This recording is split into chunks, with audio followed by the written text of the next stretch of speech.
Talk to me. Lonely Pine Motel, Route 57 off Luther's Corner. Grab the number, we'll call on the way. All right, we need backup. Let's go, boys. Be careful. I'll call when I know something. Okay.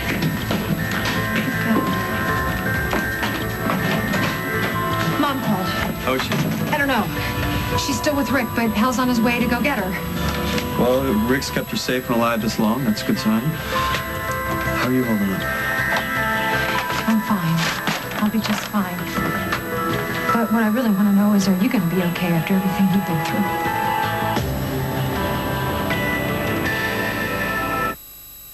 So, those stories in the news were actually planted?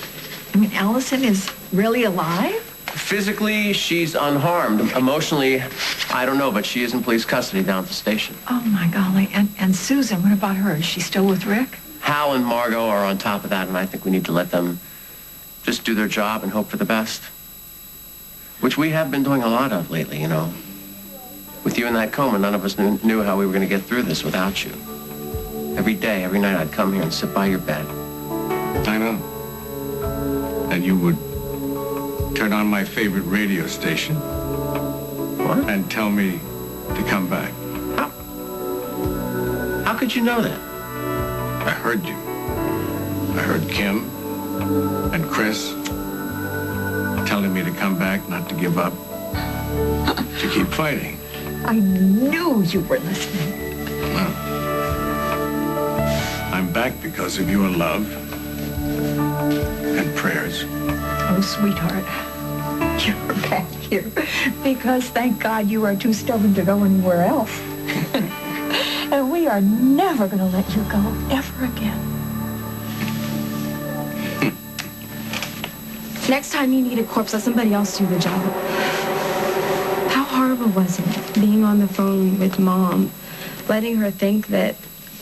Honey, I just hope to God I never, ever have to do anything like that for as long as I live. I just know it was the best way, probably the only way to find out where Mom was. And I wanted to tell her so badly it wasn't true, but I knew I can't. We have to believe she's going to get away from him, Ellie. We have to believe that. Yeah, and I'm trying that, Emily. But the guy is a maniac, and I'm scared to death. Allison, you were a pretty cool customer yesterday when you had your corner at the bank. What happened with all that? I don't know any of the details. Come on, are you going to tell me, or do I have to read it from the competition? You don't know? No, I don't know anything. All Hal told me is that we all had to pretend that Rick killed Allison so that we could find Mom and Rick would have no escape. But why did Rick think you're dead? Because he tried to kill me. The same way that he killed the others. With potassium chloride?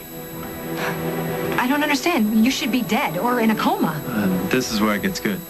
Okay, I am totally lost, you guys. Okay. I was in the safety deposit room at the bank. It was just me and Rick's twisted little box of tricks. And at the bottom of the box, under all of the 6 souvenirs Rick kept from his victims, was the syringes and the potassium chloride. I knew that if he got his hands on that he would use it, so I had to get rid of it. I used a syringe to empty the potassium chloride vial. What? We had to know it was empty. It wasn't empty. Because before I even opened the safety deposit box, the lady at the bank, she gave me a bottle of water because I was so devastated over my poor daddy's death. So there I was, poison in one hand and the water in the other. So I just did what came naturally. I covered my tracks and I filled the vial with pure spring water. And Rick never knew the difference. That is unbelievable. How did you get to be so sneaky anyway? Mom would say I got it from you. Poor Mom. Do you think that she's gotten away from him yet? I'm praying, sweetie. Yeah, but what if this plan backfires? No, Allison, we had to let the story run in the papers in order to flush them out of hiding. Listen, she's going to know the truth soon enough. Mom's going to find a way out. I know it. She's a lot sneakier than you give her credit for, honey. It's genetic. Yeah, well, I can't just stand waiting around. There has to be something that we can do. No, there's nothing you can do, honey. There are tons of cops on the streets, and you've been up all night. You need to go home and rest, okay? Emily, there's no way I can get any rest. I can't just stand being cooped up around here not knowing if Mom's gonna be alive or Don't you say that. Don't you even think it. Mom is alive, and she would kill you for thinking otherwise. All right, listen to me. Can you take her home, please? I want you to put this stuff on. Here, out the back door so the press doesn't get you, all right? But you promise that you'll call me if you hear anything. Of course I'll call you.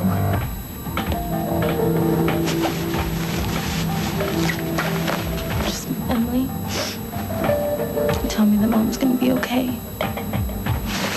Tell me that she won't be the one to die instead of me.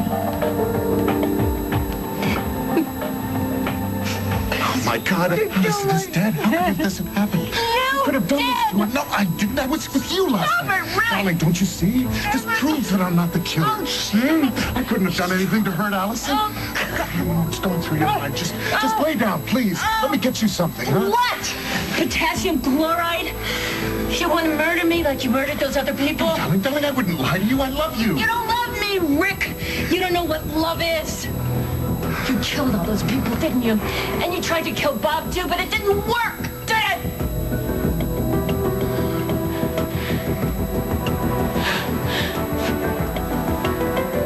No, it didn't. Why? All those people. And my little girl, how could you? How could you? Because I had to. Just tell me why. Why? What did she ever do to you? She was in the way. She knew too much, and she hated me. She was just a little girl. No, she despised me. She crossed over the line one too many times, and I had to put a stop to it. She had to go.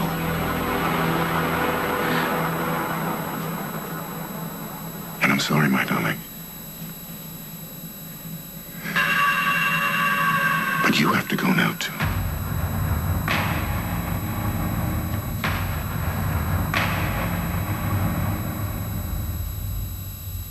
Any luck getting a hold of Sarah?